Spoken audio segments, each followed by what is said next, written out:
Welcome to No Instructions. I'm Bob. And I'm Josh. And everybody who's watching or listening just missed out on a really fantastic conversation about vomit.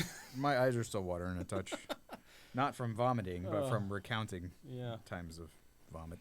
Good times. Good times. No, you really didn't miss much. It was funny, but probably not something we need to go over again. How's it going? It's going good, man. How are you? I'm doing all right. That's a snazzy shirt you got there. You like my new shirt? I do. Hey, audio listeners, check out this new shirt. Audio listeners. We have a brand new t-shirt, and I'm wearing the first one today. I got the sample, and I like it. It's a painted black shirt. Can we show the back of it? Camera one. Oh, look at that. Yeah, in the recent video, you had a montage where you said something in painted black, and Forby made this cool overlay, and people wanted it on a shirt. Yeah, and then we had a shirt. It's pretty awesome. I like how that works. We live in a day and age and have a skill set where we can be like, you know what? I want this to exist in the world, and then it does. Yeah, we didn't go to Walmart and buy like the T-shirt transfers that you had to do back in high school, which still worked, but yeah. So or puff paint. Got it.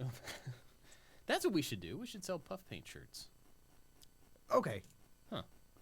After the very first Workbench Con, I was talking to some company while we were there in the name of I like to make stuff, and I don't remember how.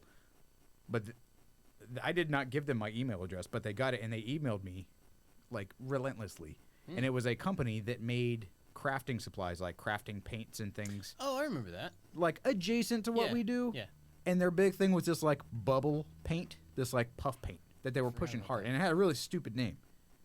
And I kept getting emails. They're like, you should try our, like, poofy painty or whatever it was. It was some quippy, stupid thing amongst, like, all of the other very bubbly and silly cartoonish names they had for products. Poofy painty. Poofy painty, and man, I don't remember what it was called. I remember you and I being in the car talking about this paint and all of the dumb names for their different products. So many dumb names.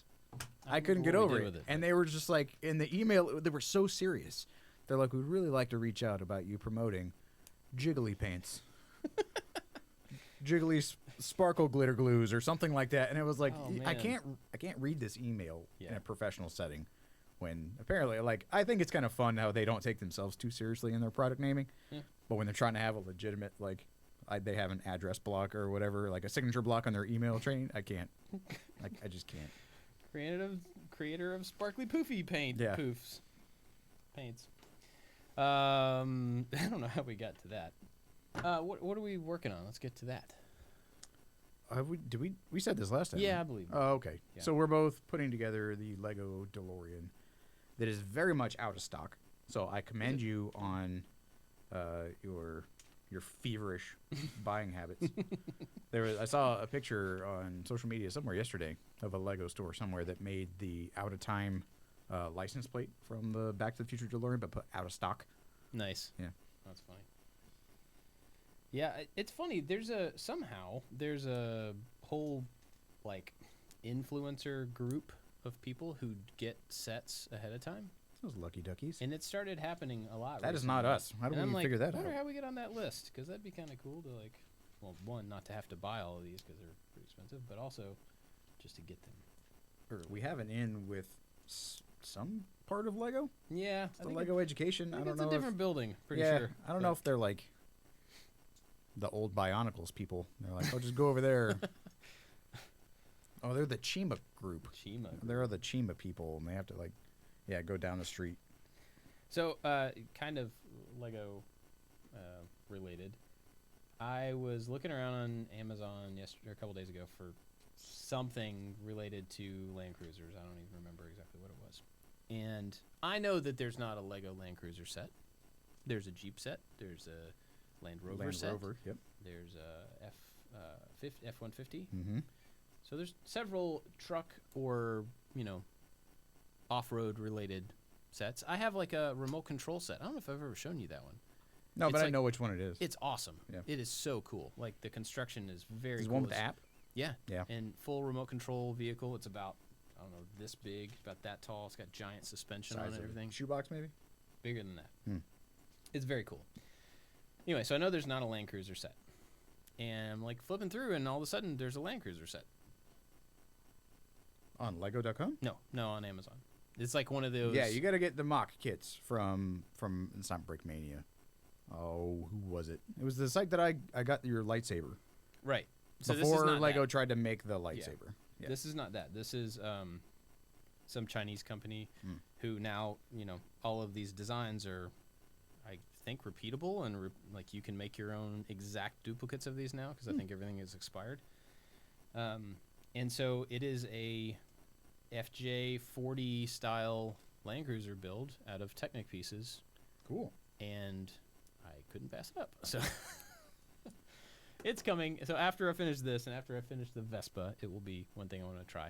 The thing that I think is going to be terrible about it is the thing that I think is really good about Lego. The bricks are bricks, right? Like these are the exact same pieces that we would use to build absolutely anything. Mm-hmm. The thing that makes this set interesting and good is the design and the instruction layout. The instruction layout leads you through a really complex process to get to the final result.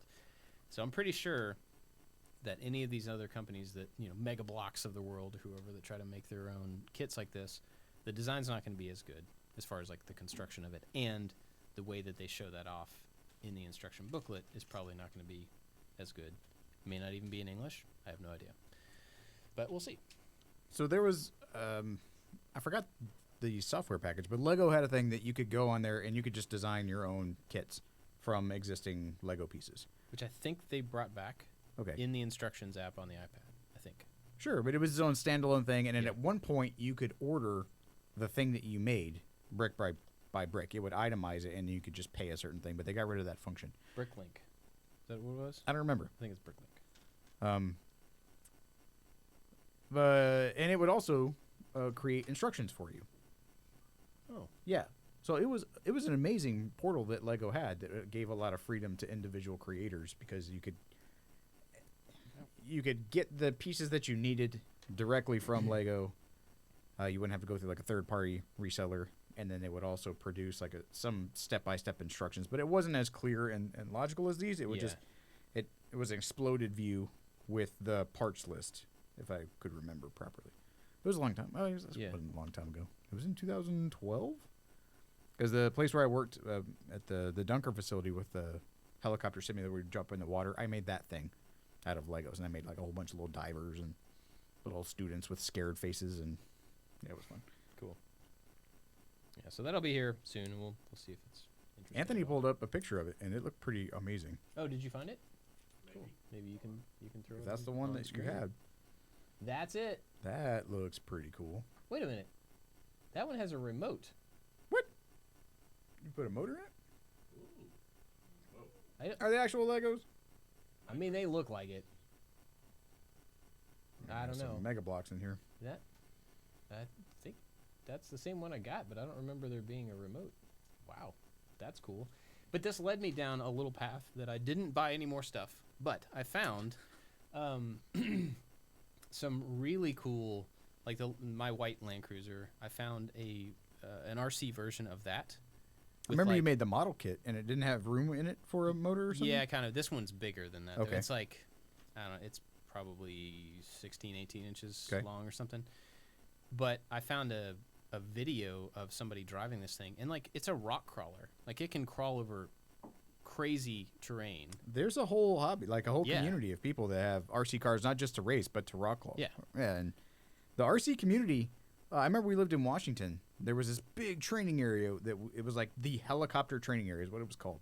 And so as a helicopter crew, we had... Very clever name. Right. But it was like this big expanse of land that was just like undisturbed and kind of mowed, and it was huge. Huge. Acres and acres and hectares of land. But I remember they had this little airstrip that we would like practice stuff on, this little tiny airstrip, and there would always be people out there with remote control airplanes and drones and helicopters. Well, like when commercially available drones became really popular, where the software would allow you to it would be a lot more autonomous, because I had a remote control helicopter that somebody bought me, and you had to learn. It was very nimble, and you were going to crash. It had the big ball things on the end, so like you wouldn't crash it as bad. But we would always be out there, and you'd see these old guys and some younger guys, this big little cluster. Big little, that made sense. This cluster of people that we would have to like orbit around and try not to crash into. Like we were on the lookout for these RC planes and Oh, yeah. helicopter stuff, making sure they weren't going to hit us. Yeah, But- my granddad was real into RC planes, and he flew. There was a club around here, and he was one of the people that were always a big part of that. It was called Flying Colors. I remember because he had a sign for it. But anyway, I don't know if that seeing that Land Cruiser just led me to a remote control one that looked really cool, and I was like, well, okay, I could spend the money on the Lego one or the pseudo Lego one, or the RC one.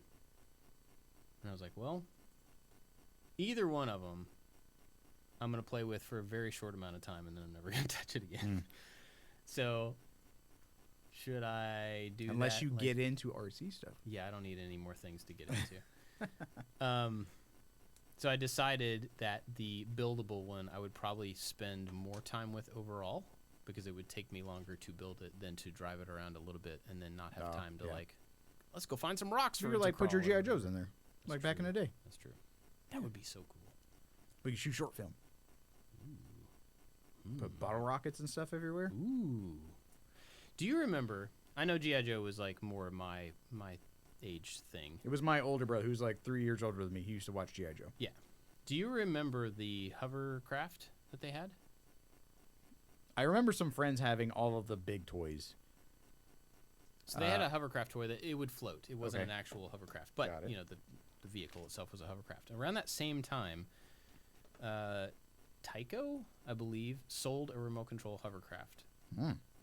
And I remember the TV commercials and always wanting like that would have to be the coolest thing because you could just take it over puddles Stupid puddles. and like Not worrying about you, You know, anymore. across a pool or whatever. Not that That I would be ever pretty had cool, though. It would be awesome, but I remember they were about $80 because I remember like at the $80 time in 80s that's money. going to take me forever to save up for, and you know I was like trying to learn all this stuff about it and what all I would need to have one and everything. And I remember very specifically at one point finding the runtime on the battery on this thing is about 7 minutes. Hmm. And I'm like, $80-something for 7 minutes. And then it takes, you know, like 3.5 hours, 4 hours to charge up or whatever. Because it was Yeah. like the little battery packs. Yep. It's not like now where you could swap a battery out. The battery was real expensive and came with it, and you had to buy the right one and all this stuff. And that was one of those things that I always thought was super cool and always really wanted. And then I realized at the time that it didn't make any sense to put that money into We should look up how much it is on eBay. and like make it better. Yeah. I tried to make a hovercraft when I was a kid, like one that I could ride on. But then it didn't work. So I tried to make it for, I had some like 12-inch G.I. Joes, Oh, yeah. big ones that had Big like Action cool Man guns and ones. stuff. I had like one that was like a sniper and a ghillie suit. And so I took apart my mom's humidifier. And Nice. in theory it worked. It did not have enough power. The Yeah. motor was garbage. But Right. the construction was sound. Yeah. And she was super mad. I can imagine. Yeah. You imagine how you would feel if you bought something like that for your house. We need a humidifier so that nobody gets a nosebleed, and so we all have humidified so through the winter and whatever. stuffy and gross. And then my Where is it? Oh, it's a humidifier for my G.I. Joe. Its original intent was really stupid, so now it's cool. But it doesn't work, so it's theoretically cool. we would be so mad if our kids did something like that. Anyway, that's my. I bought some more fake Legos for the first time, I think, and we'll see how they turn out. I bought some more comic books. Ooh. There is a member of the Maker Alliance. His name is Dave. Mm-hmm. Dave Eberly. Saw Dave last night at the Maker Alliance hangout. Oh, yeah. Yeah. That's cool. It was a good time. Well, there's a comic book store in Dave's hometown, and I talked about the list of comic books on his show, and he asked if there were any that I was looking for. So I shared the list, and he found like 5 of them, and I bought them. And then there's another one that was going to fill in, and I bought it. But they are the 2 expensive ones are the only ones I have left. Hmm. Because I figured out that my infatuation with the list is only so strong that if I have to scroll down, that is like a whole other chapter that I only have a few of. So when I open my notes app, the visible comic books, I only have 2 left, and they're like the pricey ones. When you But say pricey, like what are we talking? like $150 a piece, Whoa! Dang. Yeah. Got it. which I have Okay.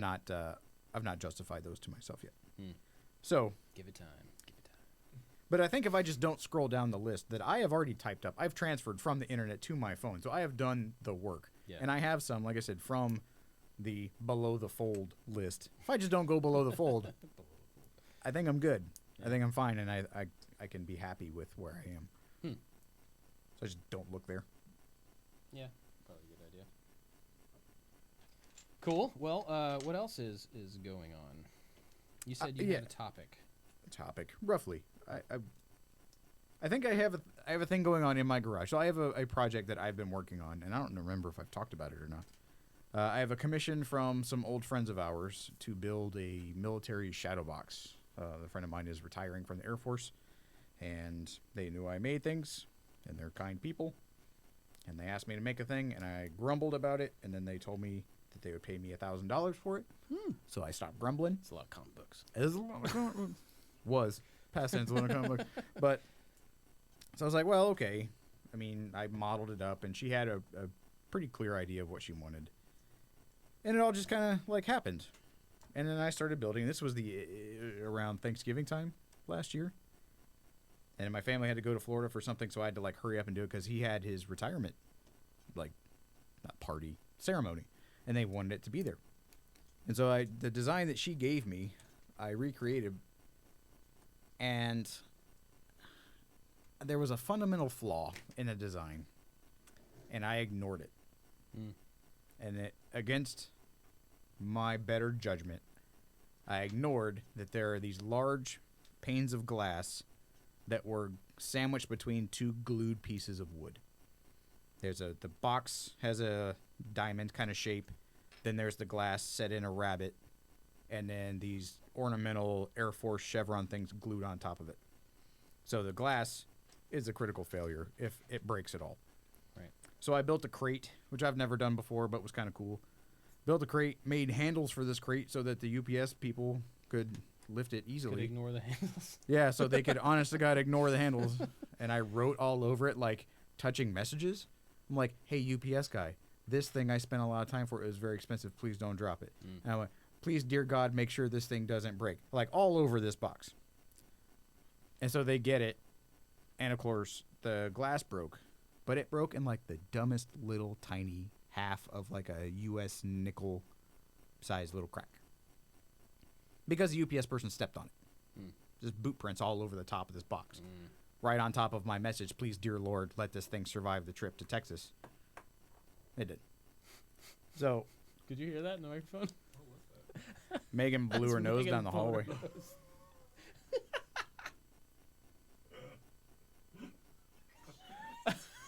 She didn't go far enough. Oh, man. There is a door. Wow. Oh, yeah, you could have closed the door. That's fine. Anyway. So Megan's got the sniffles, everybody.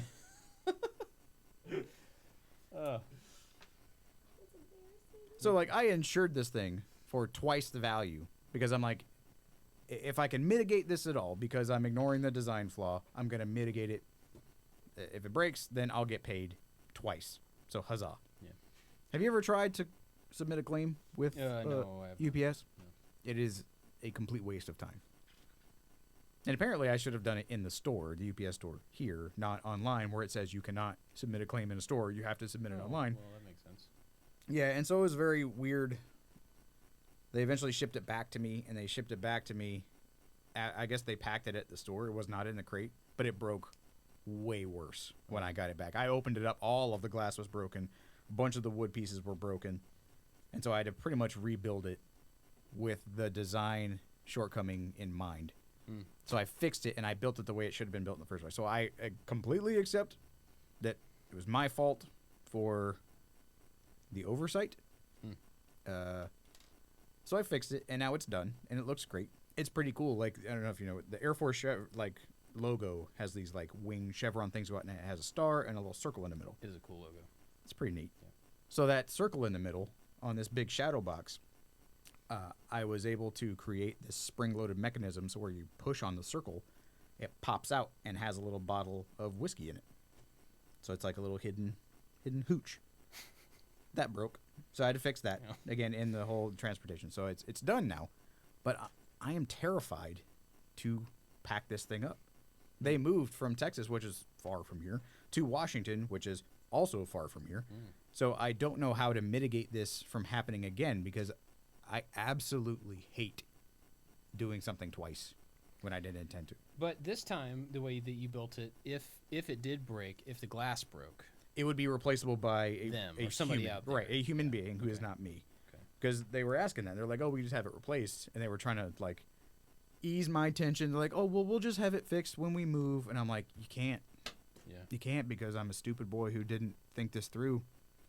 And I got real excited, and I used really nice materials, and I kind of went all out. But like I was thinking about it when you were talking about the Carmangia on making it, and how when you the order of operations, and when you get to a certain point, you don't know that you've gone too far. Yeah. I hit that whenever I was building this box, and I looked at it. I'm like, crap! I can't undo everything that I've done. Right. I just have to pray that the best possible course of action is going to come to fruition, and it didn't. And so now it's up to me and my responsibility to fix it. So I imagine that there are people in their workshops who are taking commissions. I used to do a lot of commissions when I was in Georgia, and then I learned that I really don't like talking to people because a lot of their ideas were bad. Yeah. And I mean, it sounds kind of contrary now that this was my idea to do a bad idea, but a lot of people's ideas were just bad, and they wanted to pay me money, but I didn't want to make their bad idea. And so this kind of looked like a decent idea. I could do it. I mean, the commission, amount was okay. But now I have to do it twice. And they want to like, "Oh, we want to pay you for your time because we know you had to do extra time." I'm like, "No, you're not going to pay me twice." Yeah. Because it's my bad. Right. But now it's done. It's been done for a week, and it's sitting on my workbench. I want it gone, but I'm terrified of sending it. And I don't know what to do about it. Well, I mean, obviously you can go the whole like overpacking route, and you can like fill it with some sort of foam and put separate all the pieces, and you can do that type of thing to like make it so. I mean, the big thing is that if you're shipping something, you want no empty space. Empty space Correct. is the cause of all the breakage. Yep. So you can fill up the entire thing, but even if you got the entire thing, there's no air on the inside of this box. You fill it up with everything, and you got it packed, and it's like triple wrapped and whatever. Are you still gonna feel that fear about sending it, no matter the situation? I've gone through how I would change the packing. So now it was one big like 3 foot long piece of glass, which I realized after the fact was a bad idea. But she had a picture of what she wanted, and so I was just recreating that picture, and this is the way that you should do it. So now it's 2 pieces of glass that again could be fixed by someone else. I'm like, I don't want to pack it in place. I want to take those, and I want to like sandwich them in between 2 pieces of like 1/2-inch plywood and screw them together so that there's like no possible way. Yeah. But see, that at a certain point, there's diminishing returns, if not inverse returns. Right. So that this packaging is so robust and so heavy that it's going to end up like the crate. Because she showed me her doorbell footage of the guy. They were like dragging it across the grass. And then they lifted it up and just like tumbled it end over end and leaned it against the thing. So like all the instructions, and it was a big heavy thing. It completely ignored the handles to make it carryable. Yeah. And so it's like, I don't know how to ship it freight or how much it will cost to ship it freight or like put it on a Greyhound bus or something like that. Or I'll drive it myself was something that we contemplated. Like maybe we can take a family vacation out to Washington and deliver this thing. Like that would take so much time and so much money. While it could be a vacation, like there's a happy median on these 2 graphs of security and damage mitigation. Yeah. And I've thought through those, but I'm still at this, like, I'm afraid to do it because I will not do this a third time. But I have to do it a third time because I made a commitment to people. And it's not like a favor that I gave. Like, people paid me money. They deserve what they paid for. But I don't know how to get it to them. Yeah, but my point in saying that was you're going to have that fear no matter what you do. Unless I put it in the Jeep and I drive it out to Washington. Which, is that realistic? Possibly. I mean, it's possible. Financially, no. Okay, then wipe it off the table. And then if you're going to be afraid of how it turns out, then the best you can do is the best you can do, and then you got to get it over with. But if the longer it sits in your shop and waits on you to figure out a full solve that doesn't exist because you're always going to have the fear, then the longer it sits there, the worse it's going to get in your brain. Yeah, I think it's that mental block is there because I did all of that the first time and it failed. Yeah. And so now it's, when you have a bank vault and someone breaks into the bank vault, you're like, well, we'll put 2 bank vaults. Well, Like- but I mean, you intentionally updated the design and the build to account for the shortcomings. So even if Theoretically, even if you did ship it in the same way, it would have a better chance. And so Yeah. then if you also ship it better, that doubles the chance or triples the chance or whatever. this kind of goes into like what we've been talking about for this project video that we're working on, is that you can design and you can mitigate as best as you can theoretically, but you don't know what you don't know. Yeah. And iterating is okay when you have a 3D printer or a thing that allows you to iterate quickly, not that this is a transcontinental project that costs a lot of money and people are really relying on it. There's only so many times I want to iterate on, like, okay, well, that one failed. How am I going to ship it again? And like, ugh. Right. And I'm very much a do it right the first time kind of person, so that it's gone, you're happy, thanks, let's never talk about it again. And then it came back, and I just don't want it to have to come back. And so the amount of thought I gave it the first time, I thought was like above and beyond what I would give any other project. And now, yes, I've had to fix those shortcomings, and yes, I do the expansion foam. That's a fine idea, because I didn't think about that. I know we don't have like an industrial packing setup here, but I think I can kind of figure that out. Mm-hmm. So I think that's a good idea. But then I kind of want to take it to the UPS store and give it to them. Put it on them. But that's what they did, and it got broken way worse. And so it's Well, yeah, but the once options are once like- it's broken, then when it's traveling, it's just going to get worse. I mean, there's no way it would have shown up in the same condition if it was already broken. Once something starts to fail, it's just going to continue to fail. in Yeah. shipping. So Yeah. I don't know. So I'm in this conundrum, and I'm sure that other people have this same thing.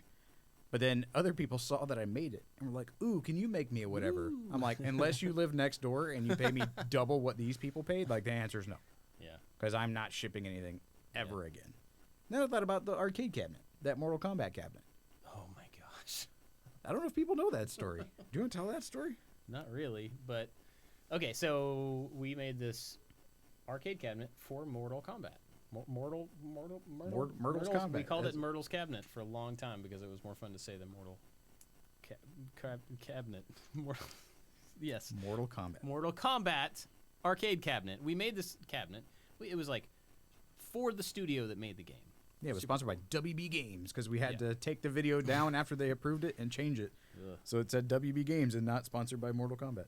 So anyway, we built this whole thing, and then they were like, it had to go to Austin, I think, to the studio. It had to go somewhere, like really Somewhere in far Texas away. because some YouTuber guys were going to play it on their channel, but it was like going to live in the whatever studio Yeah. that created Mortal Kombat in their lobby or So something. they said they were going to transport this thing. And I asked very specifically, do we have to crate this thing, or can we just build it and then you can handle it from there? They're like, oh, we'll handle it from there.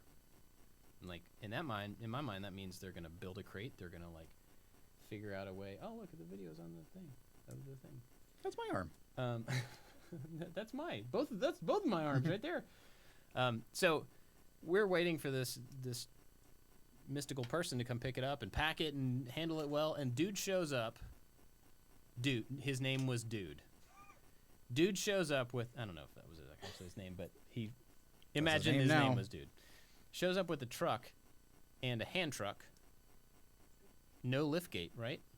No, there was liftgate. There was I didn't something. think he had I didn't think he had No. a hand truck. No, he had a hand truck. He didn't have a pallet jack. That was the thing. We were like, how are you going to get this, 6.5, 7 foot tall thing out of our basement down the driveway to Yeah. your truck that you didn't want to pull into the driveway and whatever? He was the driver, not a shipper, Oh, no, not a yeah. packager. He was the driver. So whatever he just happened to have in the back of this panel truck was what was available to There us. were some blankets, some straps. I thought those were all your blankets. Some of them were. Yeah. Oh, We gave away some blankets there. That was Anthony's email client. Yep. Shouts into the void that he has an email. And so, dude showed up, got this thing into the back of the truck, and the whole time I'm just like, there's no crate, there's no protection, there's no Oh, even before that, anything. I remember to he this. showed up because it was happening on the weekend, and you called me. You were like, "The guy's not coming. No one's coming to pack it. I need some help." And so I ran over there really quick, and we just grabbed like the couple blankets he had, and then a couple blankets we just happened to grab from your place. And I was like cutting up boxes to like put Oh, over yeah, the screen. That's right. So we ghetto rigged the packing on that thing hardcore. Yeah. Tape all around it, and then some cargo straps that you happen to have, and that guy just like stared at us. I was like, That's right. He wouldn't do. He wouldn't do anything. He just like, I drive the truck. So eventually we got it in there, and he just like put a strap on it to hold it to the wall. And then I went and I strapped it. Yeah. I strapped it further. It was terrible because we put so much work into that thing. It was under a time crunch and all that. And so it always made me like, with all of this packing up of precious things that someone paid for kind of conversation. I'm like, I wonder if that thing got messed up. Because theoretically, like we're talking about, like we did a good job of the design, we did a good job of the build, but there was like hot glue. Yeah, right. So not everything was like bolted in place. I was like, I wonder how much, if anything, they had to do to it. Right. Because in the video that we watched of the guys playing it, like it worked. Yeah, it looked fun. I just ran across something interesting in the Lego instructions here. This is the first time I've ever seen instructions tell you to take pieces off. Huh? I had to put these yellow pieces on the bottom of the car, I assumed, to hold this red thing in place. And now it's telling me to take them off and put them somewhere else. The Ecto 1 did that. You had to like put some bracing in before you were doing something, and then you had to remove it. Oh my later on. goodness. You know what that is? That thing? This is cool. Anybody who's listening, sorry. This red thing Oh, is right it gonna here, do it? it flips the wheels Oh, that of the is so car. sad. I haven't gotten there yet. Oh, So that it's is satisfying. One lever flips all four wheels under the car when it goes into hover mode. That is awesome. Man. Oh, speaking of Lego things, we're jumping all over the place. Did you watch Lego Masters? A little bit. Okay, we've watched all of them. We love it. It's a lot of fun. Kids love it. There's a guy who was in the first season. He got to the final round, him and his buddy, and his name is Boone. Okay. And Boone is a really cool guy. We've talked a couple of times over Twitter, and he watches some of the videos that we do and stuff, and so we've talked about Lego and stuff. And I saw an article a couple days ago. He got a job with Lego I read that article. as a senior designer. Good for being on him. that show. And he is incredibly talented at building stuff like this, like just really complex, awesome sets. So, not that he's going to listen to this, but congratulations, Boone. That's very cool. So is he moving to Billund, or is it a don't know. remote job? Or? I'm not sure. Man. I do have some friends that live in Billund that work for Lego. I'd like to get over there at some point and see them. I remember That'd be during really cool. our 2020 year of travel, Yeah. we looked up how That's how right. we could make it from Italy to Billund economically. Because like we're going to be in Europe, might as well go to Lego headquarters. I mean, and it's like a half mile away, right? Everything in Europe. yeah, everything in Europe is like a centimeter on a map. It's super tiny. You can walk there in a couple steps. We'll get over there at some point. And so, anyway, back to your packing thing. With the Carmen Gia, I had an interesting emotional couple of weeks of just being really excited, trying to make progress, and cutting things out, and then legitimately was out there by myself at one point, and I told Anthony this yesterday. I thought to myself, I wonder if I'm going to have to just buy another Carmen Gia. Like, I might have destroyed this thing to the point to where it's impossible to rebuild. There's no points of reference. And if you don't have a corner to start from somewhere, or at least with my skill set, maybe I've gone too far. Right. And that was kind of paralyzing Yeah. from I just don't know what to do. And eventually, and we kind of built it into the video that's coming out about it, but eventually it was like, well, I mean, either I stop now or I just take a step, and if it's wrong, then I'm going to have to deal with it. There will maybe consequence down the road. I'm going to have to figure out how to, like, open the door well of this car more. I have no idea how that's going to work. I have a little idea, but it sounds kind of violent. So eventually, I'm going to have to deal with the potential problems that I created by just moving ahead. But if I didn't just move ahead with as much preparation and research as I could do, then I would still be staring at the thing, wondering what I was going to do about it. So, if that translates to your packing at all, you've obviously thought through the reconstruction, mitigating some of the construction issues. You've thought about repacking it. What is that? There's a weird sound in the office. Now it stopped. Oh, I bet that was the backup noise with the Amazon delivery truck. I've heard that noise before. Weird. What? Yeah, that sounded terrible. Sounds like a duck when backs Yeah, up. it does.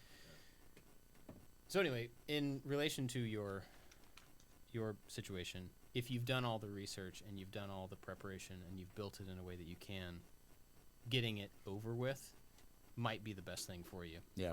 You know. So to speak to the Karmagia situation that you're in, that is where I am with the motorcycle. Is that I rebuilt it. I did all the stuff. I did as much research as I could. And at a certain point, just like you're saying, I'm like, well, I've got to make some progress. So I think this is progress. Yeah. And now I am at the very end and realizing that something I did along the way messed it up. Mm-hmm. And I don't know what it was. I mean, it's a lot smaller, obviously, than a Karmagia, and I didn't have to do as much body work, but I did some.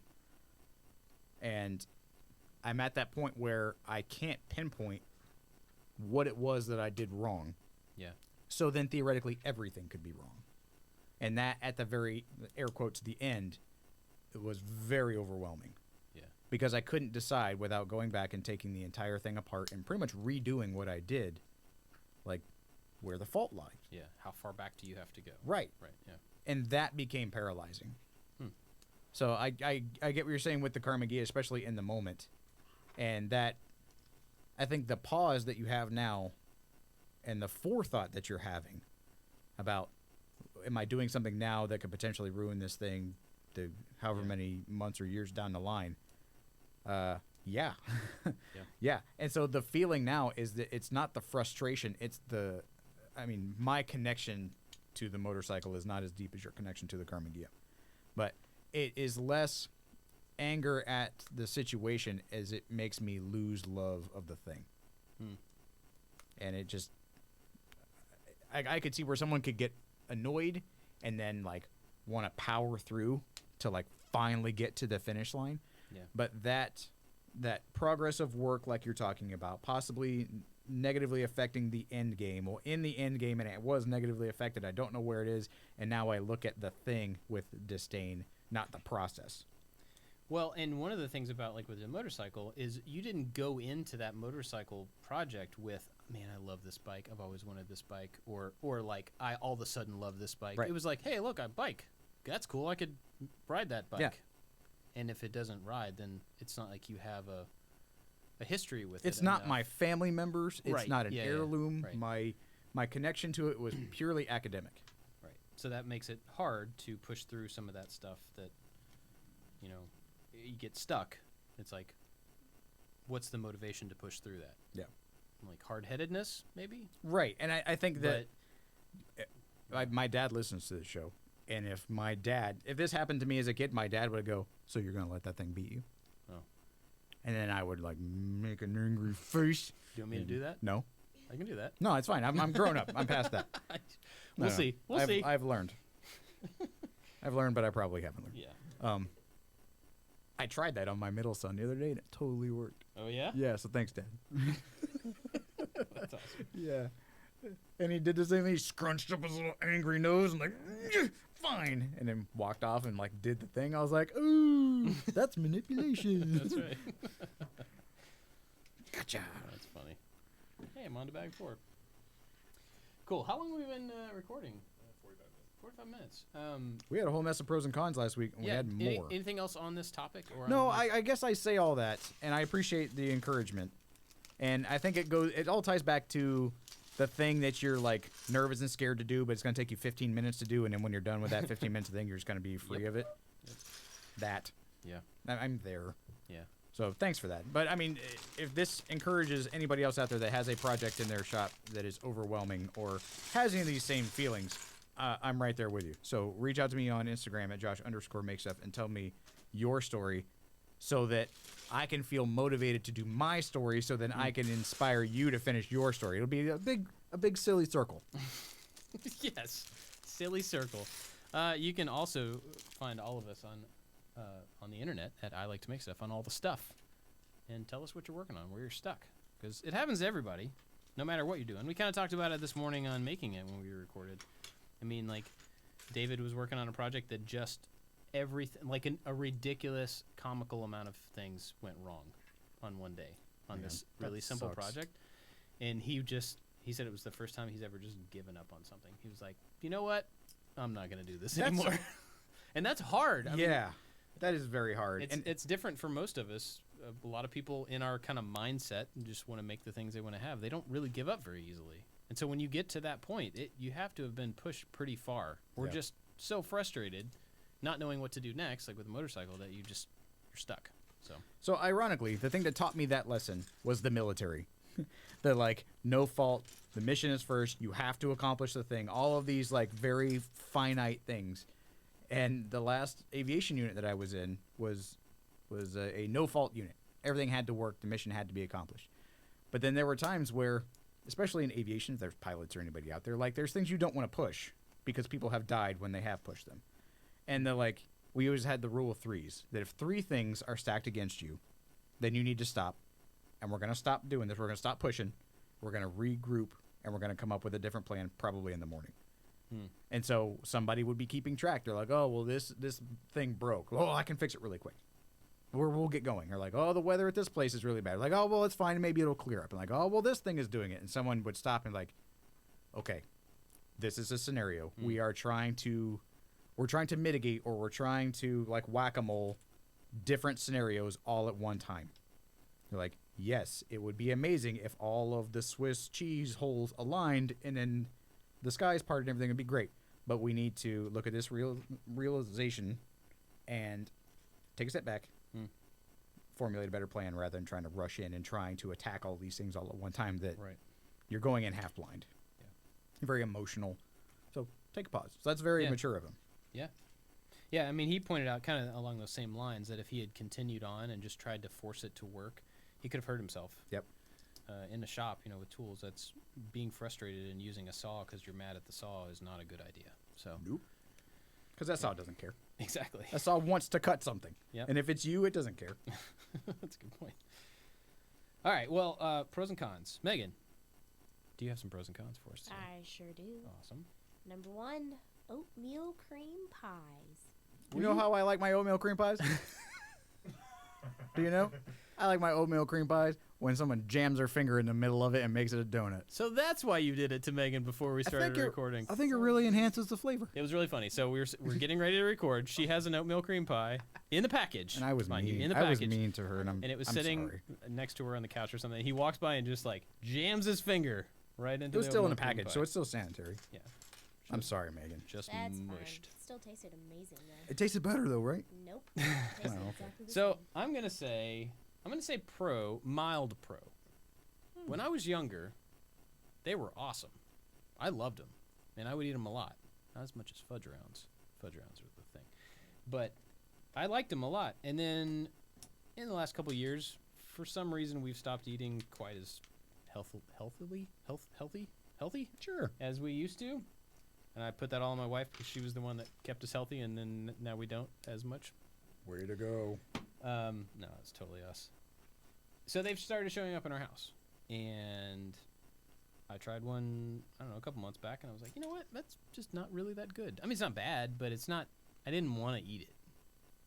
A bite was good, and I'm like, yeah, now I remember what that tasted like, and I don't want to have another one for a long time. So I'm gonna say pro, but like just barely. Josh? Yeah, they're pretty good.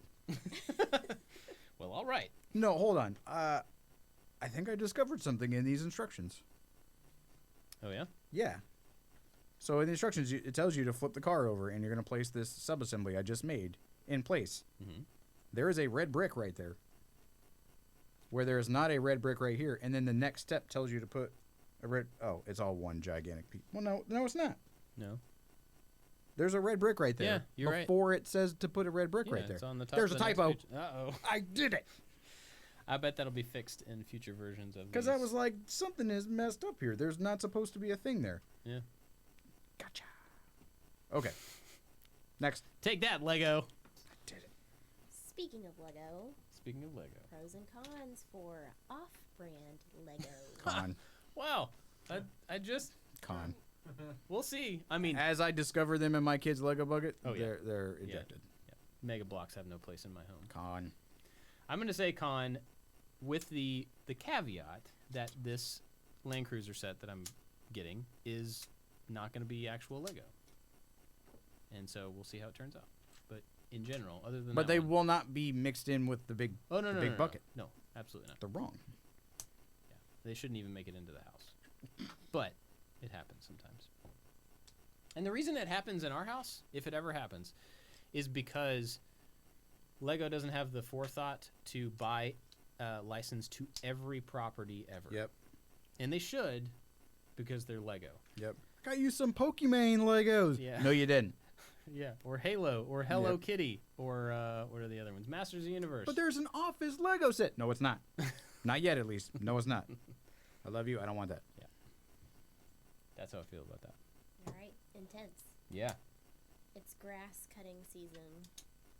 Do you prefer sod or seeding your grass for it to look No. nice and pretty? That is my answer. I don't like anything about lawn maintenance Yeah. at all. My dad listens again. There was my birthday. He had bought a new house. Him and my mom bought a new house away from the Air Force Base we grew up in, and they got a great deal on it. But it had zero landscaping, and so it was just pallet after pallet after pallet of sod that we laid in this big yard. And it was my birthday, and I am still bitter. I am bitter. Salty pickle lemonade. I was laying sod on my birthday. Salty pickle lemon. Yeah, that bitter. There's a title for you. I've never laid sod, and I've only seeded small portions of a yard to try to, fix holes in the grass.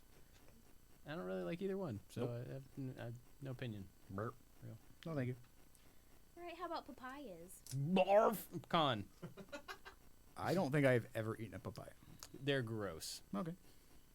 I used to go to the Bahamas on occasion because my old business partner was from the Bahamas, so we did some business down there.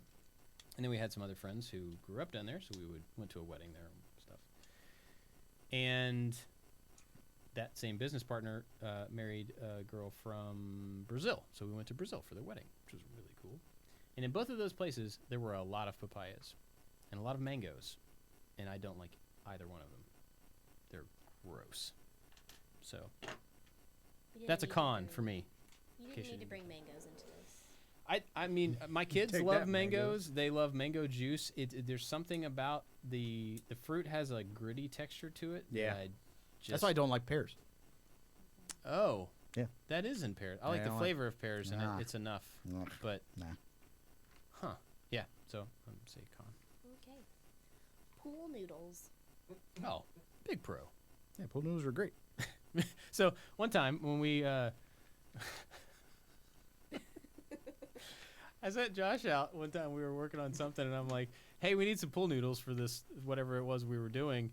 And he went to the dollar store and bought the entire cardboard box of pool noodles because they were $1 a piece. The entire so he display. spent $50 and came back with a box of pool noodles. It was awesome, and I think we used every single one of Do you them. know why I got that many?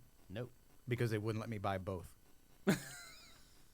So that was half of my intended purchase. You should have that day. walked out and walked back in and be like, Hello? hold your hand up to like you have a mustache." Hello. I'm not familiar with your ways. Everything is a pound. I'd like to buy that pool noodle display. But that was not the.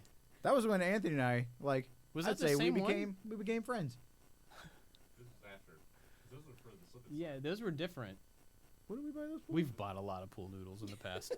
like an unhealthy amount. Yeah. I'm pretty sure they were originally for the slip and slide, and then we reused them for the They were the same ones? Yeah, the same ones. So Anthony said we built the gigantic slip and slide in your backyard, and we Yeah. lined. That's right, because we put string through all of the pool noodles that became the bumper, yeah. boundaries, and then we just had Oh, a bajillion pool noodles. And then when we made we had the idea: what if we made axe throwing for kids? Oh, there it is. There's the box. The giant box. That was very awkward to load in the vehicle, by the way. But then when we did let's make ninja stars and throwing axes for children. We're like, sure. And then we got a big bucket, and Anthony and I took all those pool noodles and ripped them on the bandsaw, and then took them over to the sander and sanded Sharpened a them. point on them. Yeah. And I remember we had this stupid gig, this little gag that he and I did where we were union workers at the pool noodle sharpening factory, and it went on for a long time. It was hilarious, and it went on forever. Yeah, it so was just I'm to over at to one kill saw, time. and they're just on the other side of the room having this conversation. They had character names, they had backstories, they built up this whole. It was ridiculous. It was great. I wish we had a recording of that. It It was would've good been fun because it worthwhile. was just monotonous. I Yeah. mean, imagine like a display's worth of pool noodles that we cut down to about 12-inch pieces. Yeah, maybe even less than that. There were a lot of Yeah, there it is. It's on the video right now if you Yep. can see it, and it was just like handfuls and handfuls of pool noodle chunks, and we had to sharpen every single one of them. And so I'm pretty sure I have a very specific type of lung cancer from pool Yeah. noodle dust. Probably. Oh, look at R2D2's head in the background underneath the, On the the floor. table. Oh, wow. That's sad. Good times. Good times. Yeah. All right, let's do like one more. You got one more? Okay. Toe socks. Toe socks? That sounds terrible. That sounds absolutely Have you ever terrible. worn toe socks? No, but that sounds terrible. It sounds like you're suffocating your feet. Like Your toes are being strangled. So my wife is strange and awesome, but also very strange. And she thought I would like toe socks. And so she bought me a pair of toe socks at one point, I don't know, a few years ago for Christmas. And they were green and blue striped, and I could still see them. And I put them on. I put one on. I pulled one of them on, wiggled my toes down into the end of these little finger things, and I'm like, nope. No, thank you. Took them right off. They went in her drawer. Yep, they look just like that. Oh man. So I've worn the 5 fingers, the shoes, because when I worked in the pool, we needed to be able to like you use your hands and your feet to kind of grip stuff, and so I wore those, and it was kind of weird, but whatever. It Did had you get used to it? yes, for that specific purpose. Mm. It wasn't something I wore like for fun. It was utility. But I have a stupid thing that I don't like wearing. I don't like wearing socks in general. It's like a sweater. I don't like wearing sweaters. Sweaters. But like it's too constrictive, and so at the end of the day, like if I take my shoes off, which is an old man thing I have just discovered about myself, that I only take my shoes off when I'm like done for the day. Oh, me too. My kids ask me about it all the time. I announce that I'm taking my shoes off, and my daughter It's time, goes, everybody. goes, Dad's taking his shoes off. I'm like, thank you. Don't ask anything else of me today. Yeah, I'm done. I'm finished. I'm clocking out. But I'll sit on the couch and I'll have my socks on, and I'm like, oh man, I'm uncomfortable. My feet are like constricted, and so I'll just like I've said this on the show. Yeah. I'll take my sock off and only put it on like my toes, so it's like a beanie for my feet, and like that's okay. That's enough. Yeah, it's like when you put one leg out of your blanket, Oh yeah. Yep. but I do It's that not with the my same. sock, and so it just That looks is like not the same. a little beanie for my feet. Now so what would be cool having is that like on all of my toes, no thank you. it'd be cool if you could have like mittens, how you have the little flap that goes over your fingertips that you could pull off and fold back, but a sock version. So you could just air out the toes. They could breathe a little. Yeah. There's something to that. Probably not. But There is you know. not. It's probably. I bet if I put those, and if they were like big and fluffy, if I gave those to my wife for Christmas, she would be happy. Yeah, true. We need to try that. Nope. Totally worth it. I don't know. I'm gonna learn how to knit. So my kids give me a hard time. They don't give me a hard time. They ask all the time because as soon as they walk in the door, they're just like, I'm going to take off a shoe and throw it at that wall. And then the other one's going to go back here behind this piece of furniture. There's shoes everywhere in our house. And There's a lot of feet in your house. there are a lot of feet in my house. And they also like to take off socks and just leave them wherever they were at the time, which is so weird to me because I put on shoes and socks in the morning and I take them off when I like get in bed or take a shower or whatever. It just makes sense to have my feet covered all the time because I want to be ready to go at any moment's notice. Or, you know, if I'm walking downstairs, there's like sharp stuff all over the floor. I'm not going to I'm going downstairs. I guess I better put some shoes on. And my kids leave crumbs, and I have dogs and cats. Like, I don't want to walk around without shoes on in my house. So, I'm the only one in the family that does that. So I guess everybody else's feet are just disgusting all the time. But they always ask me why I never like take my shoes off. And that's why. Because you guys need stuff Yeah, all the exactly. time. And most of it, I need to keep my shoes on for. Yeah. Yeah. So there. That's my answer for that. What if you cut all the little toes off and it'd be like finger gloves for your socks? Finger glove socks. Oh, I hate that. Huh. Wait. You mean to keep the cutoff parts and put them on your toes? No, not like toe beanies. Oh, The okay. the toe socks. So it'd be like fingerless gloves for your feet. Fingerless glove socks. Fingerless sock gloves. Fingerless gloves. Socks. Toeless socks. Toeless socks. See, but if you say that, and it just sounds like you just have like a big cylinder that like Toeless your sock. feet are flopping out. It's like a short sleeve sock. Yeah, like So just like an armband, but Yeah. for the bulk of your foot. Yeah, But no, it would be it's a short sleeve finger or toe socks. So you would have a little bit of the webbing. Your feet, Yeah, would, yeah. your in toes between, would go yeah, through right, them, Right. but your nail would be exposed. So fingerless glove socks. We can market that to the people who wear socks with sandals. My friend Bert used to do that, and he may be listening. I don't know. And I joked with him about it, and then his username on like all the gaming platforms became socks and flops because that's what he wore all the time. I think we have a market there. What, like rock climbers Yeah. who have chilly feet, but still need the grip. Huh. They wear shoes, but yeah. Very specific type of martial arts. Mm. People with really long toes who can pick things up with I can their do toes. that. Yeah. My wife has monkey toes. I tell her that all the time because she can like. So you can be warm, but not sacrifice dexterity. Right. Yeah. I think we have a market. Hmm. Just Can we get George's opinion on all this? No, we do not. Okay, I think we've beat this horse pretty well with the sock. So, thank you for listening, everybody. Big thanks to our Maker Alliance, who are just fantastic. We had the monthly hangout with them last night, and they're always so gracious because they know that I have a family life, and so like I get on that hangout every month. We do it, and they know that when it's over, like I got to bolt because I got to go take one person to soccer and pick up somebody else's soccer and get dinner for the kids because Jenny's coaching 2 teams and whatever. And even though it's like a thing that, the hangout is a thing they get for being a part of the alliance, they're always super gracious to like not make me feel bad for having to run, and they hang out and they talk for ever. I think at a certain point in that hangout, you are a member. Oh, I am absolutely. And you're not the focus. they're It's not not- people wanting to talk No, to no, no, Bob. no. It's Bob Absolutely. is included in their conversation. Oh yeah, it's a You open group a thing. chat for them. Yeah, yeah. And then you leave. Yeah, but I mean, they don't give me a hard time about it, and they all get to hang out. That's and awfully kind. Talk. Yeah, they're super cool, and we talked about all sorts of stuff last night. It's a lot of fun. Jared, who does the D&D, Mm-hmm. he gave us a whole D&D spiel and That's next week. got some other people interested in playing and stuff, which is really Are cool. you gonna what? I'm not sure if I'm able to, but I'd like Okay. to. I'd like to. Are you guys gonna play? So, everybody listening, if you're not part of the Maker Alliance, it is an awesome community of people that you should definitely get to know. The Discord server is super active. Lots happening over there. So go check it out if you want to. Big thanks to them for all the support and just for generally being awesome. And they're putting together a summer camp. Yes. They have put together a summer camp. Registration is now open. Hmm. So for those Maker Alliance members, go check your Patreon or the YouTube membership and find a link and go check it out. Gonna be a good time. You got anything else for this week? No, I think I'll end on a positive note with the fingerless toe socks. Fingerless glove socks for your toes.